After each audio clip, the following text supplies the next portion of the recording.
다 같이 새벽 기도회 하나님께 드리겠습니다. 온 땅이여 여호와께 즐거운 찬송을 부를지어다. 기쁨으로 여호와를 섬기며 노래하면서 그의 앞에 나아갈지어다. 여호와가 우리 하나님이신 줄 너희는 알지어다. 그는 우리를 지으신 이요 우리는 그의 것이니 그의 백성이요 그의 기르시는 양이로다. 아멘. 다 같이 찬송가 515장 부르겠습니다. 515장입니다.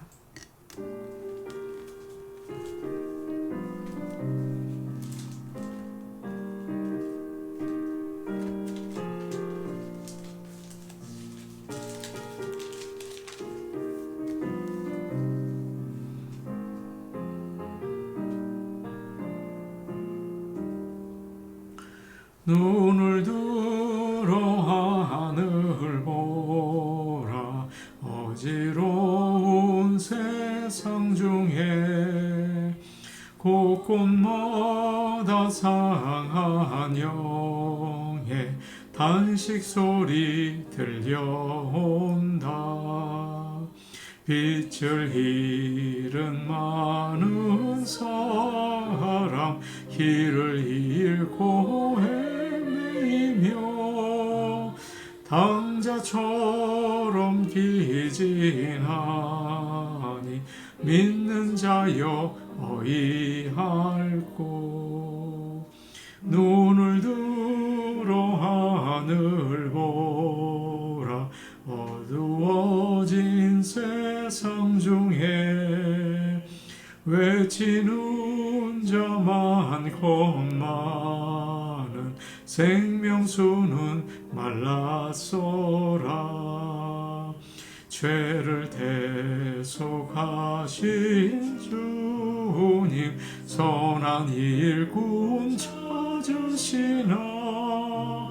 대답하리 어디 있나. 믿는 자여 어이할꼬. 눈을 들어 하늘 보라. 살아계신 주 하나님 약한 자를 부르시어 하늘 뜻을 전하셨다. 생명수는 홀로 예수 처음이요 나중이라. 주님 너를 부르신다. 믿는 자여 어이할꼬. 눈을 들어 하늘 보라. 다시 사신 그리스도 만 백성을 사랑하사 오래 참고 기다리네. 인내하신 우리 구주 의의 심판하시는 나. 곧 가까이 임하는데 믿는 자여 어이할꼬. 찬송가 610장입니다. 610장입니다.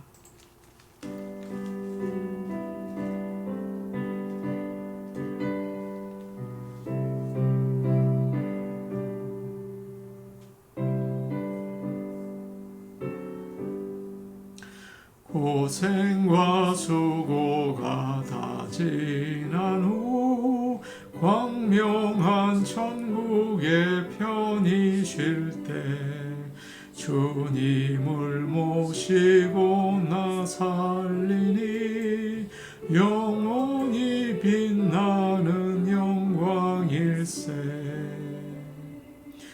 영광일세 영광일세. 내가 누릴 영광일세. 은혜로 주 얼굴 배옵나니 지극한 영광 내 영광일세.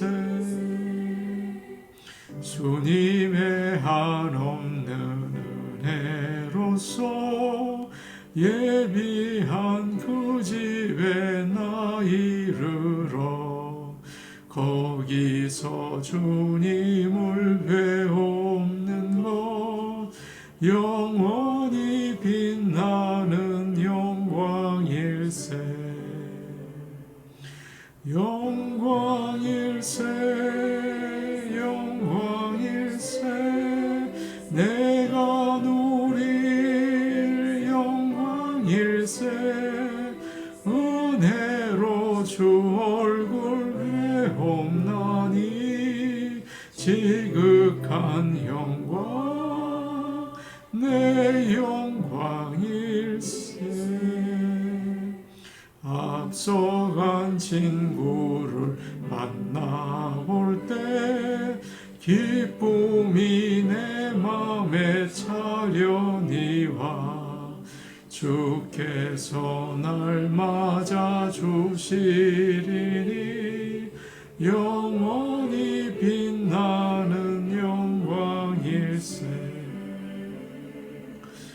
영광일세. 영광일세. 내가 누릴 영광일세. 은혜로 주 얼굴 배옵나니 지극한 영광 내 영광일세.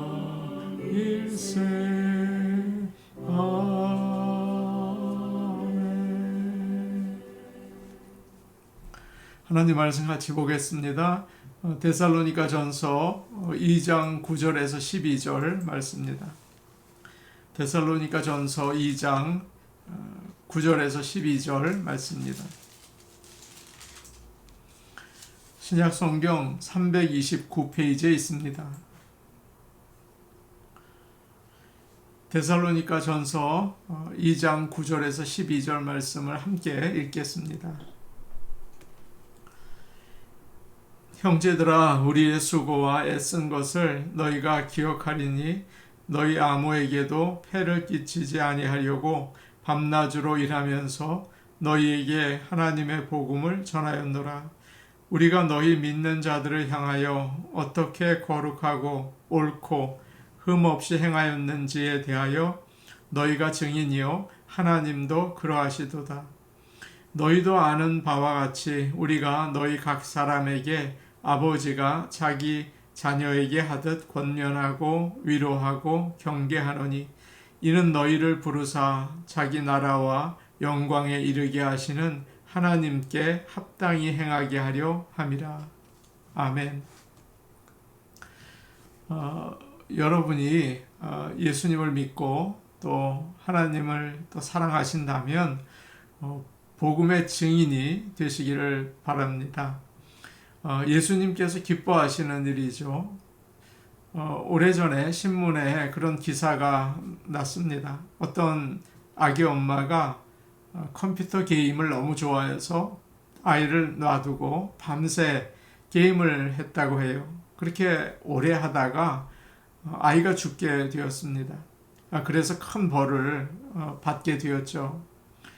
우리도 복음을 전하고 또 위에서 기도해야 할 잃어버린 영혼들이 있는데 그저 내가 예배드리는 것만 좋아하고 내가 은혜와 복 받는 것만 좋아하고 그들을 잊고 산다면 어떨까요? 큰 잘못이겠죠. 또 하나님께서 섭섭하게 생각하실 겁니다. 우리가 복음의 증인으로 살려고 할 때 하나님께서 도와주신다. 그리고 우리를 인도하시고 우리에게 풍성한 은혜와 복을 주실 줄로 믿습니다. 9절 말씀 우리 같이 보겠습니다. 9절 말씀입니다. 함께 보십니다. 형제들아, 우리의 수고와 애쓴 것을 너희가 기억하리니 너희 아무에게도 폐를 끼치지 아니하려고 밤낮으로 일하면서 너희에게 하나님의 복음을 전하였노라. 바울은 데살로니가 교인들에게 우리가 함께 있었을 때를 생각해 보라. 그렇게 이야기를 하죠. 그러면서 우리가 얼마나 수고하고 또 그때 애썼는지를 알 것이다 라고 말해요. 바울과 실라와 디모데는 밤낮으로 일하면서 복음을 전했습니다. 그들은 데살로니가에 석 주 이상 머물렀죠. 그런데 거기에 있는 동안에 먹고 살기 위해서 텐트 만드는 일을 했을 것입니다. 그렇게 한 이유가 오늘 우리가 읽은 구절에 나와 있는데요. 데살로니가 사람들에게 폐를 끼치지 않기 위해서였다라고 이야기하고 있어요. 바울은 복음을 전하고 충분히 돈을 받을 수 있는 그런 자격이 있었죠. 그러나 그러지 않았습니다. 데살로니가 교인들이 너무 가난한 거예요. 그래서 부담을 주고 싶지 않았습니다. 어머니가 어떻게 합니까? 아이들에게 다 이렇게 베풀어 주죠. 그리고 나중에 대가를 받으려고 하나요? 아니죠. 그저 아낌없이 주기만 하지 않습니까? 먹을 거 주고 기저귀 갈아주고 공부시켜주고 아플 때 병원에 데려가주고 다 그러는데 그것을 갚으라고 하지 않습니다. 사랑하기 때문에 그저 헌신하는 거죠. 지금 바울과 선교팀도 마찬가지예요. 복음을 전하는 자들도 마찬가지입니다. 데살로니가 교인들에게 복음을 전하고 목숨을 내어주듯이 사랑하죠. 그래서 최선을 다하는 것입니다. 뿐만 아니라 바울과 동역자들은 복음을 전하는 일에 방해가 될까봐 스스로 필요한 것들을 벌어서 썼습니다. 복음을 전하는 사람들은 재정적으로 깨끗해야 합니다. 사람들이 돈에 얼마나 민감한지 몰라요. 세상 또 예수 믿지 않는 사람들은 더 민감하다고요. 복음을 전하는 목적이 이익을 얻기 위해서라는 인상을 주어서는 안 됩니다. 그러면 사람들은 곧 마음을 닫아요. 오직 영혼을 구원하는 것이 동기가 되어야겠죠. 아무리 먹을 것이 없어도 돈을 꾸거나 꾸어주는 일은 가능하면 믿는 자들은 피해야 합니다. 그러면 그 돈에 얽매이게 되죠. 또 기도하고 오히려 하나님의 인도하심을 구해서 우리의 필요한 것들을 얻고 일을 해야 하는 것입니다. 그래서 사실 돈을 받고 사역을 하는 목회자들보다 스스로 직장에서 돈을 벌어서 살면서 다른 사람에게 폐를 끼치지 않는 평신도들이 복음을 전하기가 더 좋습니다. 그들이 복음을 전할 때 더 큰 능력이 나타나요. 당당하고 떳떳하게 복음을 전할 수 있기 때문이죠. 사랑하는 여러분, 여러분이 목회자들보다 오히려 어떤 면에서 더 훌륭한 복음 전도자의 자격이 있다는 사실을 기억하시고 복음을 증거할 수 있기를 원합니다. 그렇다고 복음을 전하는 사람이 모두 자급자족을 해야 한다는 말은 아니죠. 그럴 때 오히려 어려움이 생기기도 해요. 주님은 제자들을 전도 여행에 보내면서 그렇게 말씀하셨습니다. 일꾼이 자기 먹을 것을 받는 것이 마땅하니라. 목회자 부부가 다 일을 해서 먹고 살면서 그리고 복음을 전한다면 참 어려울 때가 많죠. 먹고 사는 일에 매이게 되면 전심으로 목회를 하지 못할 때가 참 많아요. 그래서 하나님께서 인도하시는 가운데 복음을 최선을 다해서 전해야 하는 것입니다. 10절 말씀 우리 같이 보겠습니다. 10절 말씀입니다.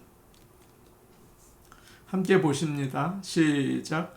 우리가 너희 믿는 자들을 향하여 어떻게 거룩하고 옳고 흠없이 행하였는지에 대하여 너희가 증인이요 하나님도 그러하시도다. 10절 끝부분을 보니까 너희가 증인이요 하나님도 그러하시도다 라는 말씀이 나와요. 바울은 데살로니가 교인들을 증인이라고 부르고 있고 또 하나님도 증인이라고 이야기를 합니다. 그 데살로니가 교인들이 바울이 어떻게 사는지를 보았기 때문이죠. 하나님께서도 바울이 어떻게 사는지 다 아시기 때문에 하나님도 증인이 되신다. 그렇게 이야기를 합니다.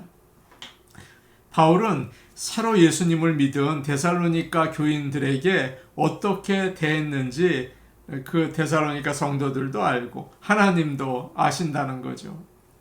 어떻게 행했다고 되어 있습니까? 거룩하고 또 옳고 10절을 보니까 흠 없이 행하였다. 그렇게 나와 있습니다. 이 세 가지는 거룩하고 옳고 흠 없이 행한 것, 이것은 미리 앞에서 이야기한 말들이에요. 바울은 성도들 앞에서 거룩하게 살았습니다. 다른 말로 하면 사람들을 기쁘게 하려고 하지 않고 하나님을 기쁘게 하려고 했어요. 또 바울은 성도들 앞에서 올바르게 살았습니다. 그것은 우리가 지난 시간에 본 2장 3절 말씀, 이런 말씀이 나오죠. 거짓말을 하거나 속이지 않았다. 또 2장 5절에도 그런 말을 했습니다. 사람들 앞에서 아첨하는 말을 하지 않고 욕심의 가면을 쓰지 않았다. 그렇기 때문에 바울과 선교팀들은 사람들에게 흠 잡히지 않게 행동을 한 것입니다. 만일 그들이 세상에서 정욕을 따라 살고 교회에서만 경건한 척하고 말로만 복음을 전했다면 어떨까요? 복음이 전해질 수 있었겠습니까? 사람들을 예수 그리스도에게로 인도할 수 있었겠습니까? 그럴 수 없었겠죠. 복음은 지식이 아닙니다. 빛이고 또 사랑이죠. 그렇기 때문에 입으로만 전할 수는 없어요. 바울은 데살로니가 성도들에게 자신이 어떻게 사는지를 보여주었습니다. 복음을 전하는 사람에게 가장 필요한 것이 뭘까요? 거룩하고 올바로 사는 것입니다. 하나님과 동행하는 것이에요. 그래서 새로 믿는 사람들에게 예수 믿는 게 무엇인지, 어떻게 살아야 하는지를 보여주어야 하는 것입니다. 그것을 데살로니가 성도들도 알고 하나님도 아셨다. 그렇게 바울은 이야기하고 있는 것입니다. 11절 말씀 우리 같이 보겠습니다. 11절 말씀입니다. 시작. 너희도 아는 바와 같이 우리가 너희 각 사람에게 아버지가 자기 자녀에게 하듯 권면하고 위로하고 경계하노니. 바울은 지난 시간 우리가 나눈 7절 말씀에서 자신과 그 젖 먹이는 유모를 비교했어요. 비유했어요. 그래서 자신이 유모 같은 마음을 가지고 있다 그랬는데, 오늘 말씀, 지금 이 말씀을 보니까 자신을 자녀들을 양육하는 아버지에 비유하고 있습니다. 복음을 전하는 자는 어머니처럼 동정심이 많고 따뜻하고 잘 돌보는 것만으로는 충분하지 않습니다. 바울이 어떻게 얘기하고 있습니까? 이렇게 얘기하고 있죠. 우리가 너희 각 사람에게 아버지가 자기 자녀에게 하듯 권면하고 위로하고 경계했다. 그렇게 이야기하고 있어요. 아버지처럼 새로 믿게 된 데살로니가 성도들에게 권면하고, 이 말은 성령님처럼 곁에서 이끌어 주었다. 위로하고 힘들 때 넘어지지 않게 붙잡아 주었다. 경계하노니, 잘못된 길을 갈 때 하나님이 원하시는 길을 가라고 옆에서 말해 주었다. 그런 의미를 가지고 있어요. 오늘날 아들들은 아버지의 직업을 이어서 하지 잘 않습니다. 그러나 예전에는 아들들이 대부분 아버지의 길을 따라갔죠. 아버지가 농부면 아들도 농부가 되고, 아버지가 장사를 하면 자녀들도 장사를 했어요. 그래서 아버지가 된다는 것은 자녀들에게 앞으로 해야 할 일을 가르쳐주고 훈련시키는 것이었습니다. 마찬가지로 지금 바울은 데살로니가 교인들에게 믿는 자로서 어떻게 살아야 하는지 알려주고 본이 되어 주었어요. 새로 믿는 사람들이 믿음 안에서 성장할 수 있도록 도와주었습니다. 우리 교회가 그런 교회가 되기를 참 원합니다. 12절 말씀 우리 같이 보겠습니다. 12절 말씀이에요. 함께 보십니다. 시작. 이는 너희를 부르사 자기 나라와 영광에 이르게 하시는 하나님께 합당히 행하게 하려 함이라. 바울이 아버지처럼 데살로니가 성도들에게 권면하고 위로하고 경계한 것은 안 되는 일이 잘 풀리고 죽을 병에서 낫고 모든 일이 순풍에 돛단 듯이 잘 풀리고 그러기 위해서 그렇게 해준 게 아니죠. 그런 일이 생길 수도 있지만 하나님께 합당하게 살게 하기 위해서 아버지처럼 권면하고 위로하고 경계했다고 이야기하고 있습니다. 하나님은 우리를 부르셨어요. 하나님 나라에 들어오게 하기 위해서 부르시고 또 그 영광에 이르게 하기 위해서 우리를 부르셨습니다. 그래서 우리는 악한 세상에 살고 있지만 하나님 나라에 살고 있어요. 하나님 나라 백성입니다. 하나님이 왕이시고 하나님이 다스린다는 거죠. 우리가 끝까지 믿음을 지키고 신앙생활을 할 때 영원한 하늘나라에 들어가고 생명의 면류관을 받게 되는 것을 믿으시기를 바랍니다. 그래서 바울은 지금 새로 믿은 데살로니가 성도들이 하나님 나라의 백성으로 하나님의 자녀로 합당하게 살 수 있도록 도와준 거예요.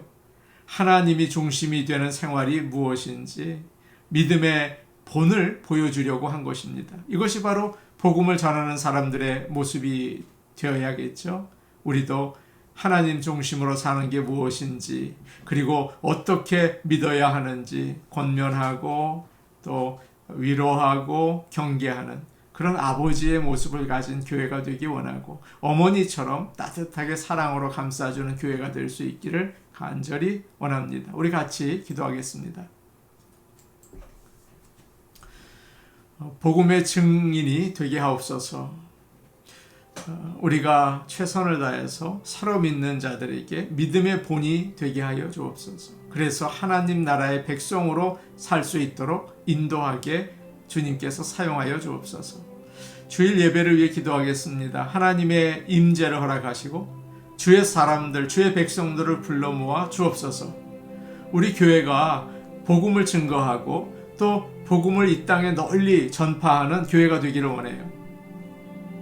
힘들고 어려운 정말 죽어가는 영혼들이 많이 있는데 우리만 은혜 받겠다면 하나님이 기뻐하지 않으시겠죠. 복음을 증거하는 교회 되게 하여 주옵소서. 우리 같이 기도하시겠습니다. 은혜로우신 아버지 하나님, 복음을 전하기를 원합니다. 말만 하는 게 아니라 우리의 삶으로 본이 되고 또한 새로 믿는 사람에게 또 인도하고 주께로 이끄는 그런 주의 사람들이 되기를 원하오니 도와주시옵소서. 사용하여 주시옵소서. 은혜로우신 아버지 하나님, 주일 예배를 위해 기도합니다.